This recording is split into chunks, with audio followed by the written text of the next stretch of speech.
Just going to ask you to unmute. So what did you think of our rambling house? Amazing. It was like the royal variety shows that you used to get on the telly. A bit of everything. Do you remember the good old days? Do you remember that? Oh, yes. Yeah. Yeah, you could be the little man with your gavel. I love that. I'd have to learn some fantastic phrases. But, I remember That's right. I learned one off, and it was the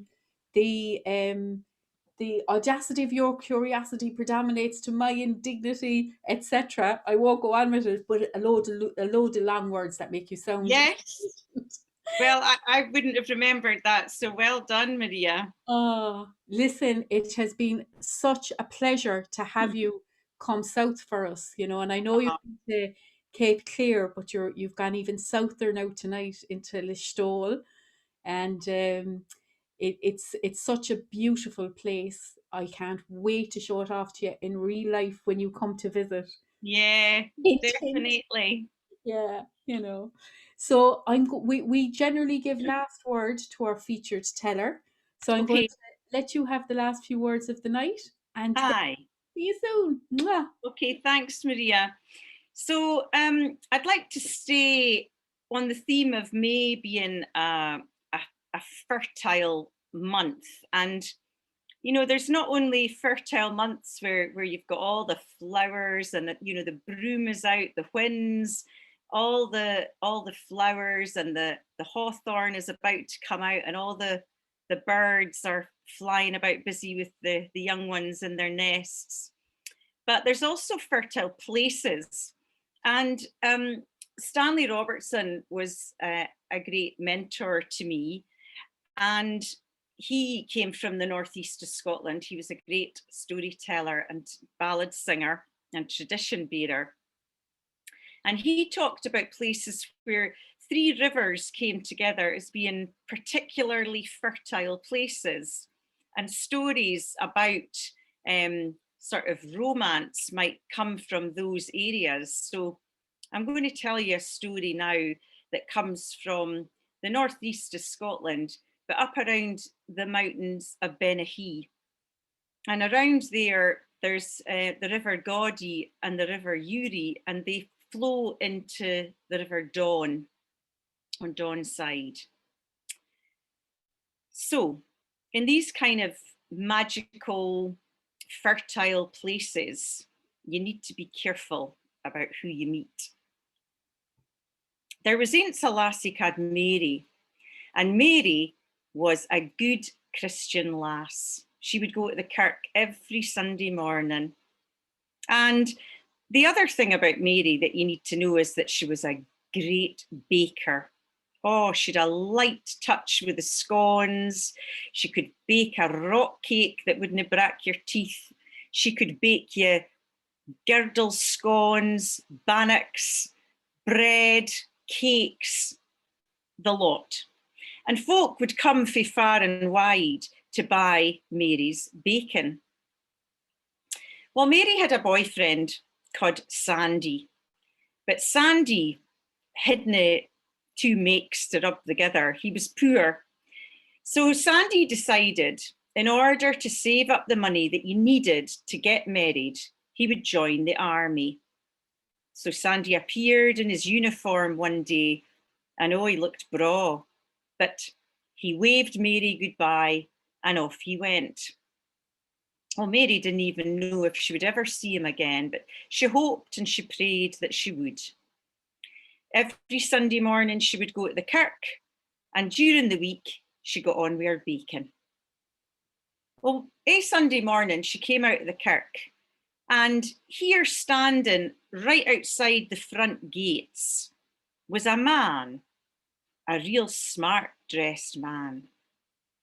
And he looked at Mary up and down with hungry eyes and smiled at her and said, "Aye, aye, Mary." And she says, "How do you ken my name?" He says, "Oh, I ken a' about you, Mary.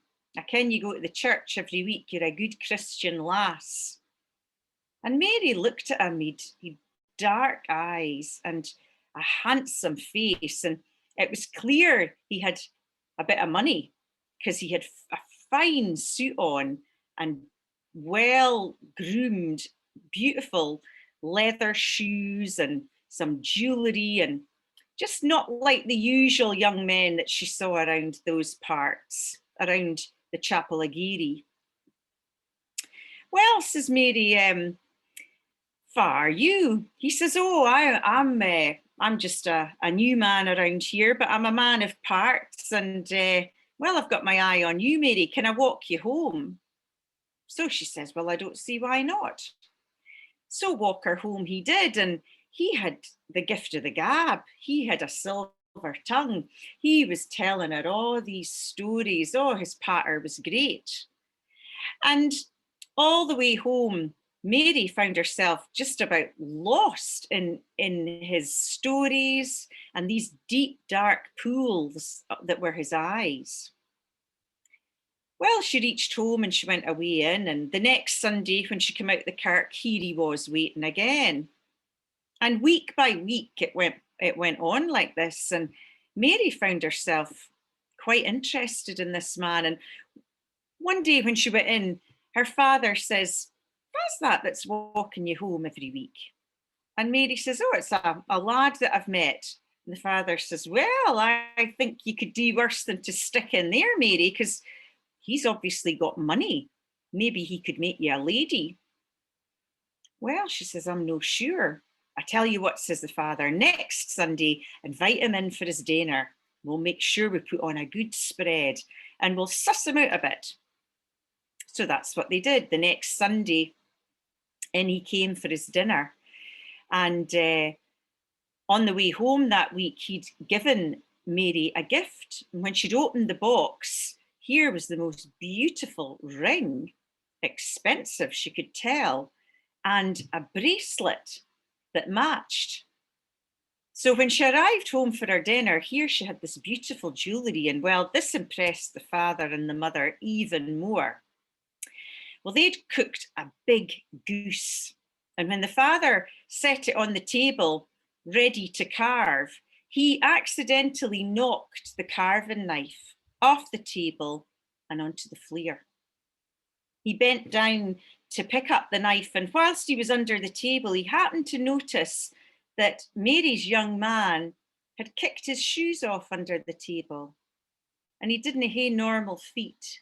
He had hooves. It was old Nick himself. The father got a shudder down his spine as he thought of how he would deal with this situation. He came up with a knife. He said nothing. They ate their dinner. And then when it was finished, he asked to see Mary in the kitchen to give them a hand.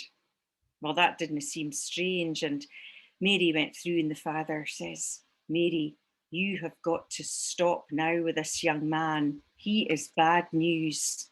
That is old Nick himself. Now you have got to get rid of him. Just tell him straight. You will not see him again. Mary says, but you were all for me getting involved with him. You says he would make me a lady. And no, Mary, you've got to forget all that. Just give him back the jewellery and say you didn't want to see him again. So Mary agreed. She went out the front with him and she says to him, I ken where you are, and I don't want anything more to do with you. Well, old Nick looked at Mary and says, well, Mary, I'm very fond of you, and I would really like a good Christian woman for my wife, and I'll treat you well. I'll make you a lady of the shire for sure. I'll get you anything your heart desires. Mary was tempted, but she said, no, I'm not interested. Well, he says, I tell you what, Mary, why don't we have a wee wager? I bet you that by the time I run round Benahee, you couldn't cook 100 bannocks on your griddle. And she says, well, you can find I'm a great baker, so I would say I could do that, nae bother. He says, okay, well, I tell you what, if you win, then I'll give you anything you ask for, any amount of money, jewels, land, whatever it is. And I'm a man of my word that if I win, Mary, I get you. Mary thought, and then she agreed. She was confident that she would beat him at his own game. And she says, just a minute, you better nae swick. He says, I winna swick, Mary. I'm telling you, I may be the devil, but I am a man of my word. I'll make sure that your girdle's up to heat, that you've got your batter all mixed, your fire going at the foot of Benahee before I take off. How's that? Fair enough, she says. So the very next day, the devil made sure there was no wind, there was no rain. It was a fine day. Mary got her batter made. She got her girdle up to heat on the fire, and she was all set. The devil set off like a rocket up the side of Benahee, tearing a road through the heather, throwing up a cloud of dust and chuckies ahin him. Mary got stuck into her batter. She got the bannocks on the girdle and she flipped them over as soon as they started bubbling.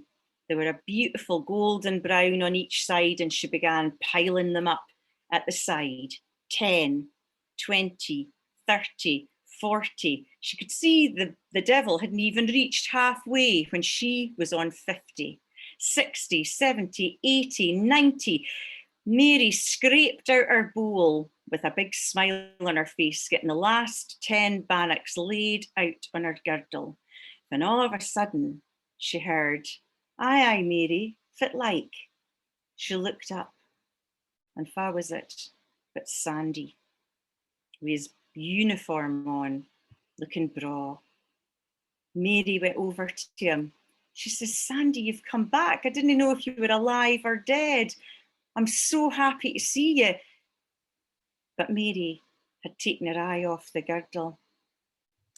She rushed back across, but it was too late.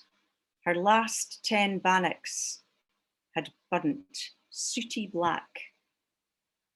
Just then, the devil arrived back. He says, well, Mary, it looks as though I've won. And in that moment, the ring that the devil had given her turned into a worm, slithered down her finger and returned to the earth. And the bracelet that he'd given her, it turned into an adder, and that slithered down her arm and then disappeared into the heather. And where Mary stood, well, there is now a standing stone. And that standing stone stands there still. It's called the Maidenstone.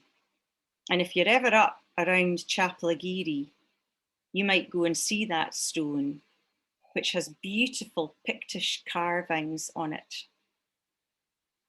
And that is where Mary is still. Oh my goodness. Listen, I'm in my house alone. Can I just tell you that? Well, just don't let any handsome men in, Maria. I'll be throwing the holy water around now in a minute. Ruth Kirkpatrick, that was brilliant. I nearly put out of my head the announcements that I have to make, which is that we have Joe Brennan next month.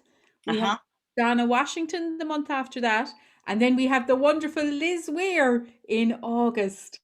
So that's in the lead up to our festival. So thank you for coming under the roof of the Listowel Rambling House, Ruth. It was brilliant. Oh, thank you so much for inviting me. It's an absolute pleasure. Oh, and I'm just going to change my view now, and I'm going to bring up gallery view so that we can see everybody.